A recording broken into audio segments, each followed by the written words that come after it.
If you've ever felt like your Italian sentences are getting a bit long, clunky, or just overly repetitive, today we are completely demystifying Italian indirect object pronouns. Our goal is to take that exhausting, clunky sentence structure and transform it into sleek, natural, everyday communication. Okay, let's dive into this. Here's our step-by-step blueprint for today. First, the to whom question. Second, meet the Italian pronouns. Third, the rules of positioning.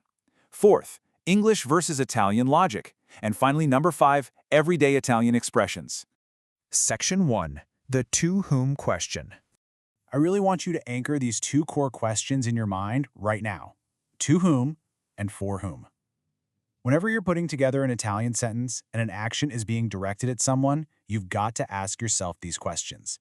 This is absolutely crucial because answering to whom or for whom is the universal bridge between English and Italian sentence logic. It's literally the master key to knowing exactly when an indirect object is needed. Instead of just kind of guessing what grammar rule to apply, you just pause. Ask yourself if the action in your sentence answers the question, to whom? If it does, boom, you are dealing with an indirect object. Let's break this down just a little bit further. By definition, an indirect object indicates the person, or, sometimes an animal, who receives something. And this could be receiving physical things, receiving information, getting help, or just having an action directed toward them. Think about it like a visual story. If I give a bone to a dog, pause for a second, ask yourself, what actually receives the action of giving? The dog, right? Therefore, the dog is the indirect object because it perfectly answers that question. To whom did I give the bone? Once you can visualize the direction of that action, the grammar completely falls into place. And this brilliantly illustrates exactly why we need these pronouns. In Italian, these indirect objects are typically introduced by the preposition a, which means to. But repeating a plus the person's name over and over again in a conversation, it gets really tiring. Notice the transformation we can make. If we say, Marco parla a Giulia, Marco speaks to Julia, well, that's grammatically correct, you'll definitely be understood, but it's a bit clunky, and if you keep speaking like that, it really slows down your flow. But instead, Italian lets us replace that whole a Giulia phrase with a sleek one-word pronoun to say, Marco lei parla. Marco speaks to her. It is so much faster, it's elegant, and most importantly, it's the preferred way native speakers talk every single day. Section 2. Meet the Italian pronouns. So let's look at the actual tools we're going to use to replace those clunky phrases. We have all 7 variations we need to know. There's the longer, older-feeling a plus pronoun form, like saying a me, a te, a lui, a lei, a noi, a voi, a loro. But then we have our real toolkit for fluency. Let's really anchor these in. Mi, ti, gli, le, ci, vi, gli. These are the sleek, everyday pronouns that do all the heavy lifting. Now, it's incredibly important to note that both of these forms are completely equivalent in meaning. If you say, Marco dà il libro a me, it means the exact same thing as Marco mi dà il libro. Marco gives the book to me. But I really want to emphasize that these sleek single-word pronouns are much more common in everyday spoken and written Italian. They're the absolute standard. Now, as you study those longer forms introduced by the word a, you might notice a pattern. For the most part, they look exactly like the subject pronouns you probably learned on your very first day of Italian. Lui becomes a lui, lei becomes a lei, noi becomes a noi. It makes intuitive sense, but you have to memorize 2 key exceptions here. Io and tu do not become a io or a tu. Honestly, that would sound completely wrong to an Italian ear. Instead, they become a me and a te. Just keep that little irregularity tucked in your back pocket as we keep going. Section 3. The rules of positioning. When you use the clunky version, the a plus the person, it acts like a regular noun and sits comfortably right after the verb. Parlo a te. I speak to you. Very straightforward. But when you upgrade to the sleek pronoun, it has to jump.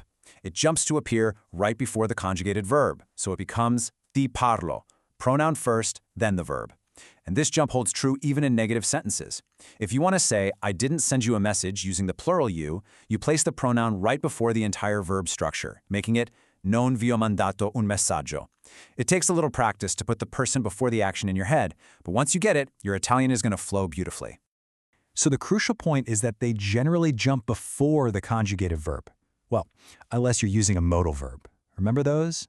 Dovere, potere, volere, must, can, want.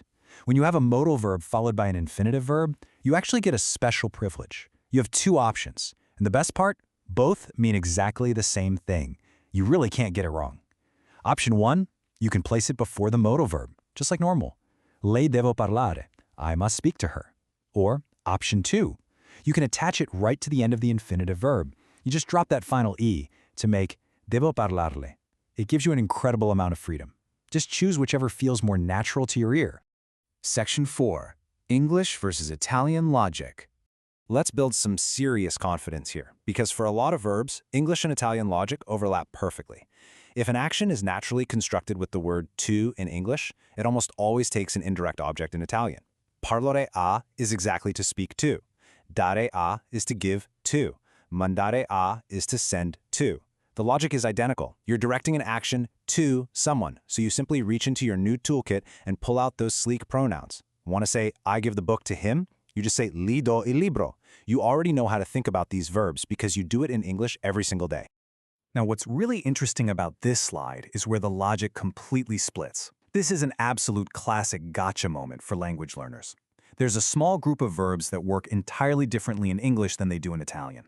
The ultimate example is calling someone on the phone. In English, we say, I call Luca. Luca receives the action directly, there is no to. But when you're speaking Italian, the logic is that you are directing a phone call to someone. You're basically sending your voice through the telephone line to them. So you have to say, Telefono a Luca. Therefore, to say I call him, you cannot use a direct object, you must use our indirect pronoun and say, Gli telefono. Discovering and memorizing these little exceptions, that is the secret to moving from sounding like a student to sounding truly fluent. Section 5. Everyday Italian expressions. Imagine you're walking down the street in Rome. You wouldn't use clunky textbook phrases. You'd use these exact mini scenarios. Take dare una mano. It literally means to give a hand, but it's used constantly to mean to help. So if you want to say, I help her, you just smoothly say, le do una mano.